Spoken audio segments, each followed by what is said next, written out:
नमस्कार। आज हमारे समक्ष मौजूद है भारतीय रेलवे डायरेक्टर बोर्ड के डायरेक्टर हैं, जो कि एक लेखक भी हैं। इनका परिचय है मोहम्मद तनवीर खान और इनकी पुस्तक हमारे समक्ष है सफर ए ख्याल। तो आज की हम इस सेशन में इनसे कुछ छोटी मोटी बातें करेंगे और देखेंगे कि इनकी जो सफर है वो ख्यालों तक कैसे पहुंची और ख्यालों की कलम किताबों तक कैसे उतरी। तो सर सबसे पहले तो आप अपना एक हस्ताक्षर जो है इस किताब पर कर दें।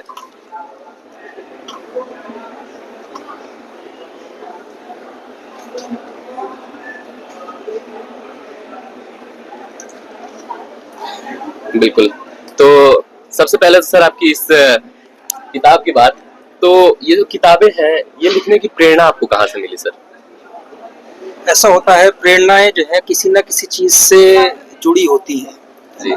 पहले आदमी सुनता है चीजों को और फिर वो चीजें निकल करके आती हैं। जब तक अंदर कुछ ना हो हाथ नहीं चलते। जी। आपने देखा होगा एग्जाम के अंदर जब आदमी अपना लिखता है पेपर को, तो जिसके अंदर होता है उसी के बाहर अल्फाज निकल करके आते हैं। बिल्कुल। कभी कभी ऐसा होता है कि उसकी कॉपी भी कम पड़ जाती है, बी शीट चाहिए और सी शीट चाहिए, है ना, तो वो निकलते रहते हैं। हाँ। अब अंदर आने के लिए क्या करना है? अंदर आने के लिए जब आप ऑब्जर्व करते हैं चीजों को और दूसरों को सुनते हैं, तो फिर आपके अंदर चीजें पैदा होती हैं और वो फिर फूट करके निकलती हैं चीजें। यानी चिंतन, मनन, फिर सृजन। हाँ, ये तीन कड़ी। एक और चीज है, एक इंग्लिश का प्रोवर्ब है जी। If you want to be a good speaker you should be a good listener. जी। तो आप जब सुनेंगे चीजें, जो संवाद है वो संवाद से संवाद बनता है। संवाद से विवाद ना बन जाए। विवाद ना बन जाए, संवाद से विवाद ना बन जाए, संवाद से संवाद बनता है। और विवाद तब बनता है जब आप दूसरे की बातों को सुनते नहीं है सही से। जी। जिसको हम अपनी भाषा में मिस इंटरप्रिटेशन कहते हैं जी। कि साहब आपने मेरी बात को गलत ले लिया, मैं ये नहीं कहना चाहता था, मैं तो ये कहना चाहता। यानी पूरी सुनकर वाद करिए, फिर उसका प्रतिवाद करिए, विवाद ना करिए। विवाद ना करिए। बिल्कुल। तो सर ये जो किताब लिखी है ये आपने सफर ए ख्याल, तो ये मतलब इसमें क्या क्या जिक्र किया है आपने?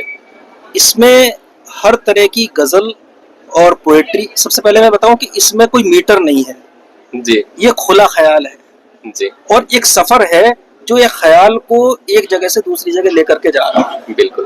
तो इसमें हर तरह का है, ख्याल किसी भी तरह का आ सकता है। आप जैसे इसके अंदर मैंने एक कविता लिखी है मीटिंग्स के ऊपर में, जी।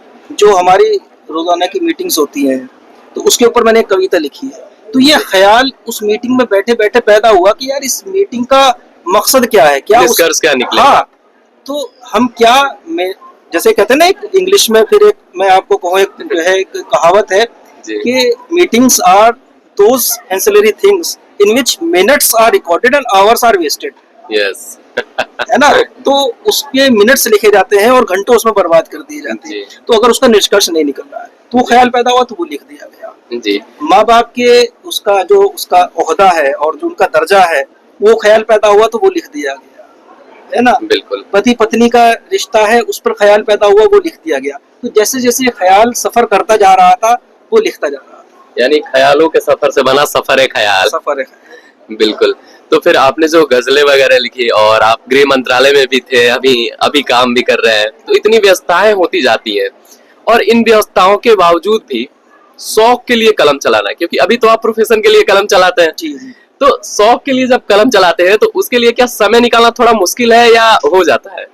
समय निकालना पड़ता है। समय निकलता नहीं है, निकालना पड़ता है। हाँ, कभी भी आप देखें, किसी भी आप जिस चीज को उसके लिए आप समय निकालें।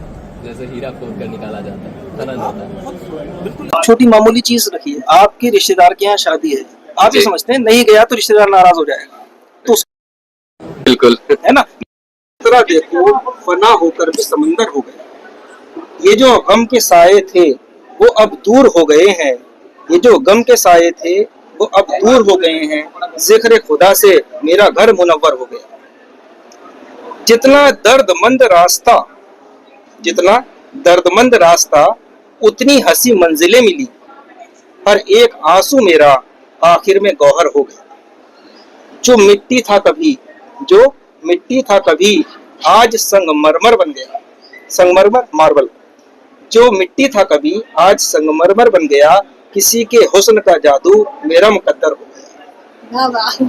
मेरी फरियाद ने बदल दी हवाओं की चाल, मेरी फरियाद ने बदल दी हवाओं की चाल, सूखा फूल भी बागों का गुले गुलजार हो गया। जहां दिलों को जोड़ा वहां रिश्ता भी बच गया, जो मैं भी थोड़ी देर बात कर रहा था कि रिश्तों को निभाना बहुत जरूरी है।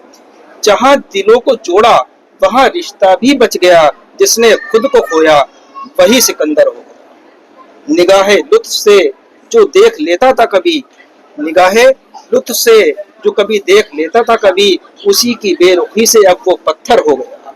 हर एक मंजर की अपनी अलग तस्वीर है, हर एक मंजर की अपनी अलग तस्वीर है, जो देखा आईना मैंने चेहरा मुकम्मल हो गया। अगर वीडियो पसंद आए तो लाइक शेयर और सब्सक्राइब जरूर करें। अगर वीडियो पसंद आए तो लाइक शेयर और सब्सक्राइब जरूर करें।